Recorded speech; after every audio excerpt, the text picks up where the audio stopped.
Jack Walker had been running his small auto repair shop on the outskirts of town for over 40 years. The place wasn't fancy, just a modest garage with an old radio playing soft blues, the smell of motor oil in the air, and walls covered in vintage posters. Jack was in his late 60s, his hands rough from years of labor, his back slightly bent from decades spent under car hoods. But his eyes still held wisdom and warmth. People didn't just come to him to fix their cars. They came to talk, to unload their worries, to find guidance. Because Jack Walker wasn't just a mechanic, he was someone who knew how to fix people too.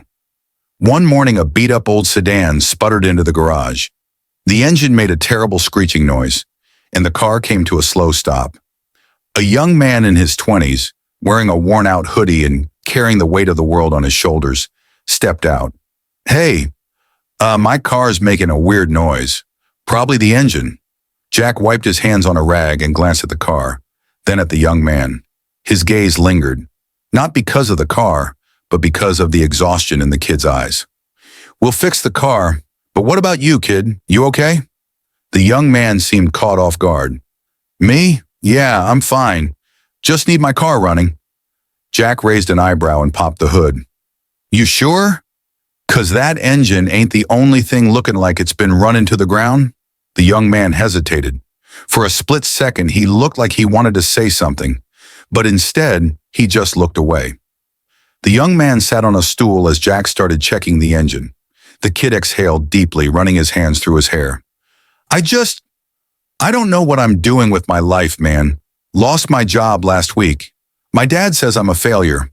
I tried, I really did, but nothing seems to work out." Jack didn't look up. Instead, he grabbed a wrench and tightened a few bolts. "You ever wonder how cars work, kid?" The young man frowned. Not really," Jack chuckled. "See, every car has problems. Some break down because of one bad part, some because they've been running too hard too long, and some, well, they just need a little time and the right hands to fix them." The young man sighed. "Yeah, but some cars are just too broken to fix." Jack stopped. He set his tools down and looked at the kid. "You know what happens when an engine overheats?" It stops working?" Jack nodded. "Exactly. But that doesn't mean you junk the whole car. You let it cool down, give it what it needs, and try again." The young man sat in silence. For the first time in a while, someone wasn't telling him he was a failure. Someone was telling him he just needed to cool down and reset. After an hour, Jack closed the hood and handed the young man his keys. "All right, give it a try." The kid hesitated before turning the key. The engine roared to life, smooth, strong, like it had never been broken in the first place. His eyes widened. "Whoa, it sounds perfect," Jack smirked. "That's 'cause it ain't broken, kid. Just needed a little help." The young man stared at the steering wheel, then at Jack. Maybe I do too." Jack patted his shoulder. "Ain't nothing wrong with needing a little fixin'. But you don't junk a car just 'cause it breaks down once.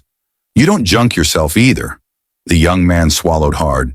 For the first time in weeks, he felt like maybe, just maybe, he wasn't a lost cause. He reached into his pocket. "How much do I owe you?" Jack shook his head. "Just promise me one thing." "What?" "Give yourself another chance."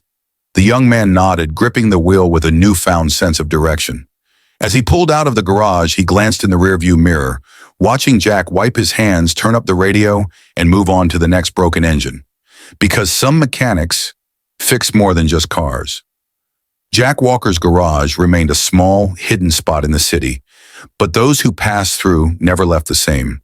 Because some people didn't just need their engines fixed, they needed hope. And that brings us to the end of this story. If you enjoyed it, don't forget to like the video, subscribe to our channel, and turn on notifications for more inspiring stories.